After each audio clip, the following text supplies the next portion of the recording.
अस्सलाम वालेकुम dear students. आज हमारे पास है 7 अगस्त और आज हम डिस्कस करेंगे इनिशियल टेस्ट के एक्सपीरियंसेस।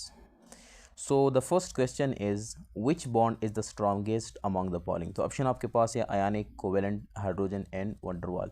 तो सबसे जो स्ट्रॉन्गेस्ट बॉन्ड है that is the covalent bond. और अगर आर्डर आप देखना चाहते हैं तो हमारे पास है covalent, then ionic, then hydrogen, then van der Waals. ठीक है, इसमें एक और तरह का क्वेश्चन आता है और वो होता है, ये टर्म्स यूज़ करते हैं कि which of the following is the strongest intramolecular and which of the following is intermolecular. तो उसमें फिर आपने गलती नहीं करनी। अगर आपको एन में से ऑप्शन आ भी गया तो these are not the strongest because these are intramolecular. तो आपने क्वेश्चन में फिर देखना होगा कि इंटरमॉलिक्यूलर का पूछा है या इंट्रामॉलिक्यूलर का पूछा है। ठीक है, सो इसमें आप सबसे ज़्यादा covalent, then ionic, then metallic. ठीक है, इसमें सबसे ज़्यादा hydrogen, then dipole, then van der Waals. ठीक है, तो इसमें आपने कंफ्यूज नहीं होना। ठीक है, लास्ट ईयर इससे भी MCQs आए थे।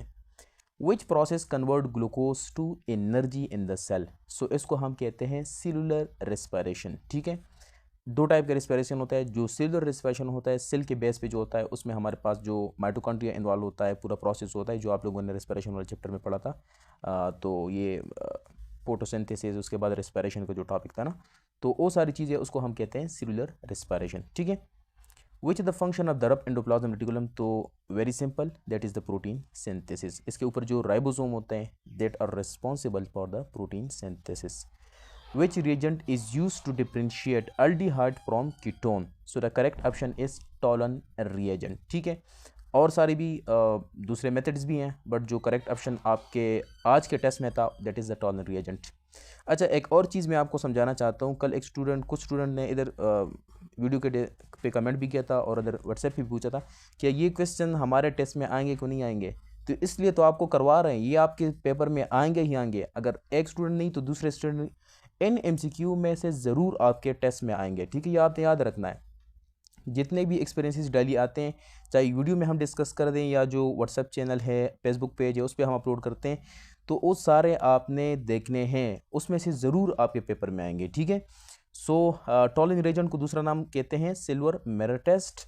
और सबसे इम्पॉर्टेंट जो चीज़ है वो उसमें आपने ये याद रखना है कि हमारे पास जो टॉलन टेस्ट है, तो इसके थ्रू हम एरोमेटिक कंपाउंड जो है, जो अल्डिहाइड है, दो किस्म का अल्डिहाइड, एक एलिफेटिक होता है, एक एरोमेटिक होता है। ठीक है, तो दोनों को हम इसके थ्रू डिफरेंशिएट कर सकते हैं फ्रॉम कीटोन। ठीक है, जो दूसरे टेस्ट है for example Fehling and Benedict test, ये सिर्फ और सिर्फ एलिफेटिक अल्डिहाइड के लिए होता है, जबकि टॉलन टेस्ट जो है ये एलिफेटिक प्लस एरोमेटिक दोनों के लिए होता है। ठीक है, ये आपने ये डिफरेंस याद रखनी है। ठीक है, which compound give a positive result with the Fehling solution. अब पेलिंग सोल्यूशन हमारे पास क्या है, ये हमारे पास ब्लू अल्कलाइन कॉपर 2 कॉम्प्लेक्स है। ठीक है, और ये कॉपर ये किस कलर में होता है, ये हमारे पास होता है ब्लू कलर में। ठीक है, सो ये भी आपने याद रखना है। दूसरी बात ये है, जब ये हमारे पास रिएक्ट कर जाता है और जब हमारे पास पॉजिटिव आ जाता है तो जो सोल्यूशन है उसका कलर हो जाता है रेड ब्राउन। ठीक है, due to the precipitation of the copper oxide. ठीक है, अच्छा, ये जो पेलिंग सोल्यूशन है इसके थ्रू हम क्या करते हैं, रिड्यूसिंग कंपाउंड को डिफरेंशिएट करते हैं फ्रॉम नॉन रिड्यूसिंग। अब आप सोचेंगे कि रिड्यूसिंग कौन से हैं, नॉन रिड्यूसिंग कौन से हैं। तो आपके पास जो क्या है, मोनोसेकेराइड है and disaccharide, these are reducing. ठीक है, एक्सेप्ट सक्रोज। और नॉन रिड्यूसिंग हमारे पास कौन से हैं, सक्रोज है और पॉलीसेकेराइड है। ठीक है, मैंने आई थिंक इधर डिटेल, यस, इधर मैंने डिटेल भी मेंशन की है कि कौन से ऐसे कंपाउंड है जो कि नेगेटिव टेस्ट देते हैं। मतलब नेगेटिव का मतलब ये है कि ये टेस्ट नहीं देता। तो उसमें कौन से हैं, जितने भी कीटोन्स हैं वो सारा ये टेस्ट नहीं देता। और जो एरोमेटिक अल्डिहाइड है फॉर एग्जांपल बेंजल्डिहाइड, ये भी ये टेस्ट नहीं देता। और non reducing sugar for example sucrose and polysaccharide. ठीक है, सो ये बातें आपने याद रखनी है। What is the formula for capacitance when Q and V are given. तो आपको पता है कि हमारे पास कैपेसिटेंस का फार्मूला क्या होता है, फिर उसको आप इस तरह मालूम कर दे, कैपेसिटेंस बराबर हो जाएगा Q यानी चार्ज डिवाइडेड बाय वोल्टेज। ठीक है, if resistance is double and voltage remain constant what happen to the current, तो it become half। तो इसके लिए हमारे पास फार्मूला होता है V is equal to IR। अब आपसे पूछा है करंट के बारे में, तो करंट बराबर हो जाएगा V डिवाइड बाय R। तो V हमारे पास क्या है, वोल्टेज रिमेन कांस्टेंट है और रेजिस्टेंस इज डबल। तो जब आई को देख ले कि इनवर्स रिलेशन है विद द रेजिस्टेंस, तो अगर रेजिस्टेंस डबल होगा तो करंट क्या होगा, हाफ हो जाएगा। ठीक है, सो जस्ट ये फार्मूला आप अपने जहन में रख लें, तो जो भी रिलेशनशिप आ जाए, जो भी क्वेश्चन आपको आ जाए, ईजी होगा। Which enzyme break down proteins in the stomach, तो द ऑप्शन इज पेप्सिन। ठीक है, what type of lens is use to correct myopia, myopia का मतलब ये है शॉर्ट आइट साइडनेस। उसका क्या मतलब है कि ऐसा बंदा जिसको दूर का नज़र सही नहीं आता, चीज़ें जो नज़दीक होते हैं वो सही नज़र आती हैं, लेकिन दूर का नज़र उनका ख़राब होता है, चीज़ें उसको ब्लर नज़र आती हैं, तो उसको हम कहते हैं मायोपिया। अब इसके लिए जो हम लेंस यूज़ करते हैं that is the concave lens.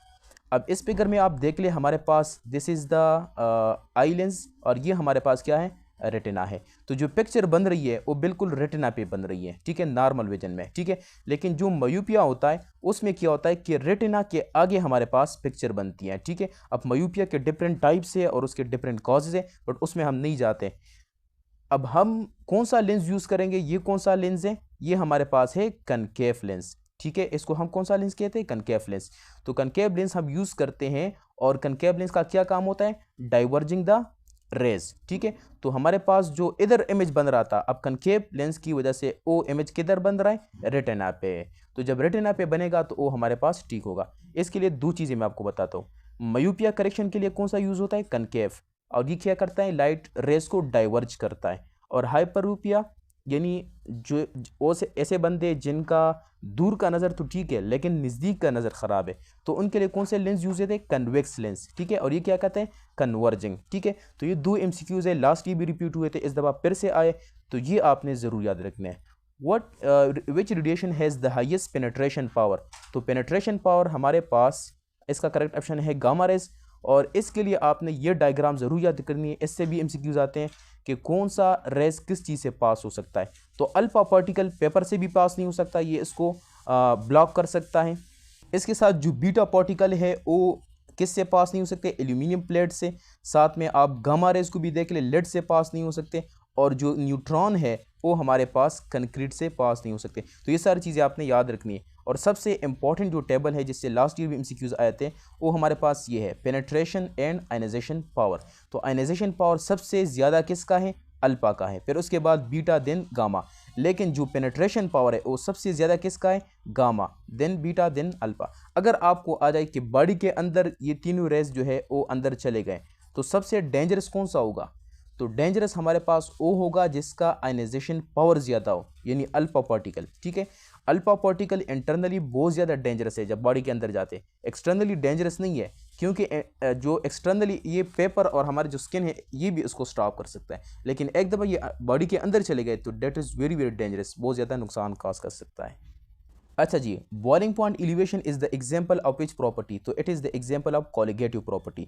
अब कोलिगेटिव प्रॉपर्टीज वो फिजिकल प्रॉपर्टीज़ हैं जो कि हमारे पास नंबर ऑफ सॉल्यूट पार्टिकल पे डिपेंड करता है। ठीक है, अब इसके एग्जांपल्स आपने ज़रूर याद रखने हैं। That one is the freezing point depression, इसके साथ को याद रखना है। ठीक है, boiling point elevation, vapour pressure, lowering and osmotic pressure, ये फोर प्रॉपर्टीज़ को हम कोलिगेटिव प्रॉपर्टीज़ कहते हैं। ठीक है, what is the key difference between saturated and unsaturated fatty acid, so जो करेक्ट ऑप्शन था जो आपका टेस्ट है उसमें प्रेजेंस ऑफ डबल बॉन्ड जो ऑप्शन आया है that is the correct one. बाकी इसमें बहुत सारे डिफरेंसेस है, फॉर एग्जांपल क्या है कि नो डबल बॉन्ड, सैचुरेशन में कोई डबल बॉन्ड नहीं होता, सैचुरेटेड जो होता है वो स्ट्रेट होता है, ये सॉलिड होता है रूम टेम्परेचर पे, और ये लेस हेल्थी है, यानी हमारी जो सेहत है उसके लिए ठीक नहीं है। ठीक है, जो अनसैचुरेटेड है ये हमारे पास डबल बॉन्डेड है, कैंक्ड है, कैंक्ड मीन्स मतलब नॉट स्ट्रेट, कर्व होता है, ब्रांच होता है, लिक्विड होता है रूम टेम्परेचर पे, और it is more healthier than saturated one. ठीक है, which organelle is responsible for the ATP production, बहुत ईजी है, mitochondria is responsible.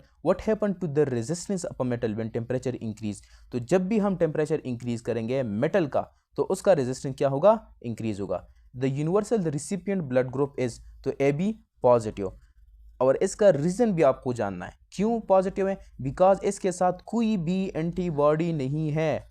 This is very very important, MCQ में आ सकता है। ठीक है, it lack anti A anti B antibody, या सिंपल आप कह सकते हैं कि इसमें ए एंटीबॉडी और बी एंटीबॉडी नहीं होता, इसके साथ जो एच एंटीबॉडी होती है वो भी इसके पास नहीं है। ठीक है, अच्छा जी, इस डायग्राम में आप देख लें, इससे भी आपको एमसीक्यूज आ सकते हैं ए बी पॉजिटिव को आप देख ले कि it can receive blood from everyone, और इसके साथ आप देख ले कि जो हमारे पास ओ नेगेटिव है, it can donate blood to everyone. ठीक है, सो ये हमारे पास क्या है, यूनिवर्सल डोनर। ठीक है, और this is one is the universal recipient. ठीक है, तो ये दोनों एमसीक्यूज आपको आ सकते हैं, दोनों को आपने क्या करना है, रटना है। ठीक है, एंटीनम ऑफ कैंडिड, तो इसका मतलब होता है डिसेप्टफुल, और दोनों का मतलब होता है कैंडिड का मतलब होता है ऑनेस्ट, एंड डिसेप्टफुल मीन डिसऑनेस्ट। ठीक है, तो इसका एंटीनम है, ये आपने याद रखना है। इंग्लिश के एमसीक्यूज में इसलिए शेयर करता हूँ कि ये एंटीनम सिनोनिम बहुत डिफिकल्ट होते हैं स्टूडेंट्स के लिए। सिनोनिम ऑफ टेनेशियस, तो परसिस्टेंस, दोनों का मतलब होता है कि गिव अप नहीं करना, हारना नहीं है, डिटरमाइंड। ठीक है, और प्रूडेंट, इसका मतलब होता है रेकलेस, इसका एंटीनम है। प्रूडेंट का मतलब होता है केयरफुल, मतलब चीज़ों को केयरफुली चीज़ों को देखना, उसको लेके जाना। ठीक है, रेकलेस, केयरलेस। ठीक है, which law explain the working of hydraulic press, तो हाइड्रोलिक प्रेस को जो एक्सप्लेन करता है that is the Pascal law, और पास्कल लॉ हमें क्या कहता है कि the fluid is distributed equally in all direction. जो कंटेनर होता है जब उस पर प्रेशर लगती है तो जितना भी फ्लूइड है वो इक्वली ऑल डायरेक्शन में डिस्ट्रीब्यूट होता है। सिनोनिम ऑफ एलोक्वेंट, तो इट इज़ फ्लुएंट। ठीक है, बोथ का मतलब होता है expressive speech. Hydration of alkyne produces, तो जो हाइड्रेशन होती है अल्कीन का वो हमारे पास क्या देता है, अल्कोहल। उसका ये एक मैकेनिज्म है और ये इसका एग्जांपल है आपके पास। ठीक है, अच्छा इसमें भी आपने याद रखना है कि चूँकि ये हाइड्रेशन है तो इसमें हमारे पास मॉर्गेनिका रूल यूज़ हो सकता है फॉर अनसाइमेट्रिकल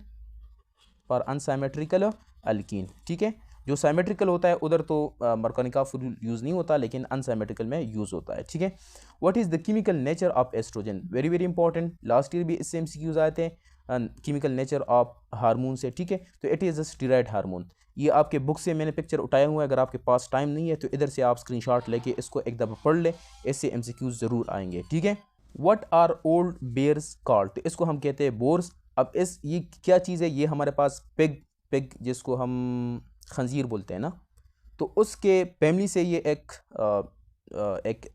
एनिमल है। ठीक है, और इसको हम कहते हैं बोर्स। ये इसका एक मैंने पिक्चर लगाया हुआ है, आप गूगल वगैरह पे सर्च कर लें, और बाकी चीज़ें भी आप थोड़ा सा एक टच दे दें इसको। ठीक है, business is not running well, इधर तो जो स्टूडेंट ने बताया था ऑप्शन गुड था, यानी एमसीक्यू में गुड ऑप्शन है, लेकिन बट दैट इज़ इनकरेक्ट, तो मैंने वेल लगा दिया है। ठीक है, सो डैश टू एम्प्लॉइज, तो जो करेक्ट ऑप्शन है that is lay off. Lay off का मतलब क्या होता है, जब कंपनी जो है नई चल रही होती है और वो अपने एम्प्लॉइज़ को क्या करता है, छुट्टी पे कर देते हैं, मतलब टेम्प्रेरी बेस पे उनकी जो नौकरी है उसको ख़त्म कर देते हैं। ठीक है, and the reason is financial reason.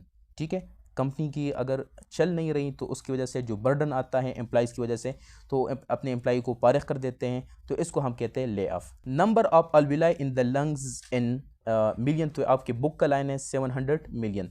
Which molecule है जीरो डायपोल मोमेंट, तो ये कल भी आया था और पिछली दफ़ा भी इससे बहुत ज़्यादा एमसीक्यूज आए थे। तो आपके बुक में जितने भी एग्जांपल है डायपोल मोमेंट का वो आप सारे रट्टा कर ले। तो करेक्ट ऑप्शन है BF3, और इसका कुछ एग्जांपल मैंने इधर दिए भी हैं जो इंपॉर्टेंट है। ठीक है, बट इसका मैं शॉर्टकट आपको बताता हूँ।